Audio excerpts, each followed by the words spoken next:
أفرأيت من اتخذ إلهه هواه وأضله الله على علم وختم على سمعه وقلبه وجعل على بصره غشاوة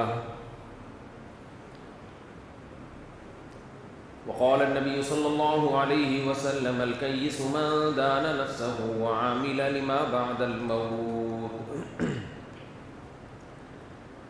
قرآن مجید کی آیت کا ایک حصہ اور رسول اللہ صلی اللہ علیہ وسلم کی حدیث پڑھی ہے۔ اللہ تعالیٰ سے دعا ہے اللہ تعالیٰ صحیح طرح سے بات کہنے کی، سننے کی، سمجھنے کی اور پھر عمل کی توفیق عطا فرمائے۔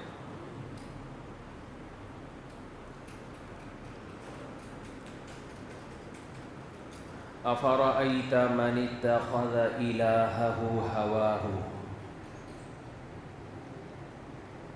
انسان کی یہ نیچر ہے، فطرت ہے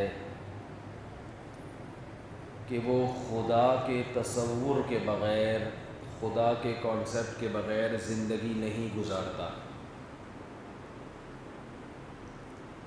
دنیا میں جتنی بھی قومیں آئی ہیں سب نے کسی نہ کسی کو خدا بنایا تھا، کسی کا سچا خدا، کسی کا جھوٹا خدا۔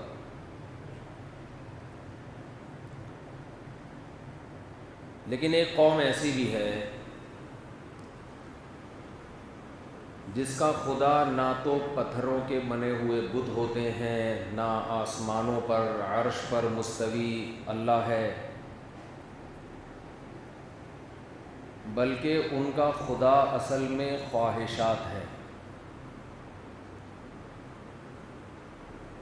خواہش کسے کہتے ہیں؟ آپ کا دل جس طرف مائل ہو رہا ہو، وہ کام جسے کرنے کا آپ کا دل چاہتا ہو، ایسے کاموں کو خواہشات کہا جاتا ہے۔ آپ کی یہ خواہشات ہیں، آپ کا دل چاہتا ہے کہ میں یہ کر لوں۔ تو قرآن کہہ رہا ہے بہت سے لوگ ایسے ہیں جن کا گاڈ، جن کا خدا، جن کا اللہ، وہ کون کیا ہے؟ بولیں خواہشات، یہ خدا ہے ان کا۔ اصل خدا خواہشات ہیں، پھر خواہشات اگر پتھر کے بنے ہوئے بت کو خدا بنا دیں تو وہ اس کو بنا لیتے ہیں۔ خواہشات جب یہ کہتی ہیں کہ اللہ تمہارا خدا ہے تو پھر اللہ کو مان لیتے ہیں۔ خواہشات جب یہ کہتی ہیں کہ ملک کا قانون تمہارا خدا ہے تو پھر ملکی قانون کو فالو کرتے ہیں۔ خواہشات جب یہ کہتی ہیں کہ فلاں مسلک ٹھیک ہے تو فلاں مسلک سے فتویٰ لے لیتے ہیں۔ خواہشات جب یہ کہتی ہیں کہ مولانا لوگ ٹھیک ہوتے ہیں تو مولانا لوگ ٹھیک ہوتے ہیں۔ خواہشات جب یہ کہتی ہیں کہ مولانا لوگ 2 نمبر ہوتے ہیں تو مولانا لوگ کیا بن جاتے ہیں؟ پھر 2 نمبر بن جاتے ہیں۔ خواہشات یہ کہتی ہیں کہ یہ والی کمیٹی ٹھیک ہے، یہ والی کمیٹی مسجد کی بالکل ٹھیک ہے۔ جب خواہشات پہ زد پڑتی ہے تو یہ کمیٹی مسجد کی کیا ہے؟ 2 نمبر ہے۔ خواہشات جب کہتی ہیں تو یہ امام 1 نمبر آدمی ہے کیونکہ آپ کے مطلب کی بات کرتے ہیں۔ جب یہی امام آپ کی خواہشات کے اگینسٹ چلے تو یہ امام 2 نمبر آدمی ہے۔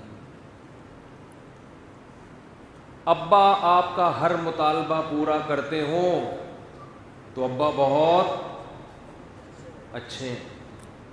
خواہشات یہ کہتی ہیں کہ ابا بہت، کہ آپ خواہشات پوری ہو رہی ہیں نا، جو دل چاہ رہا ہے وہ ہو رہا ہے تو دل کیا کہے گا؟ ابا بہت اچھے۔ لیکن یہی ابا آپ کی خواہشات کے خلاف چلیں، خواہشات کہتی ہیں ابا بالکل بھی اچھے، بولو نا یار۔ دیکھو مسلمان یا کوئی بھی جو خدا کو مانتا ہو، چاہے جھوٹے خدا کو مانتا ہو، تو گاڈ کی ڈیفینیشن کیا ہے؟ گاڈ کا سب سے پہلا حق یہ ہے کہ گاڈ کو یہ اتھارٹی حاصل ہے کہ وہ جس چیز کو کہہ دے اچھا تو آپ کو ماننا پڑے گا اچھا۔ یہی ڈیفینیشن ہے نا گاڈ کی، ورنہ گاڈ بنانے کا فائدہ کیا اس کو؟ اور گاڈ کہہ دے یہ غلط ہے تو کیا ہے پھر؟ یعنی گاڈ کے آگے تو نہیں، اللہ سے زیادہ تو کسی کی عقل نہیں ہوتی نا بھائی۔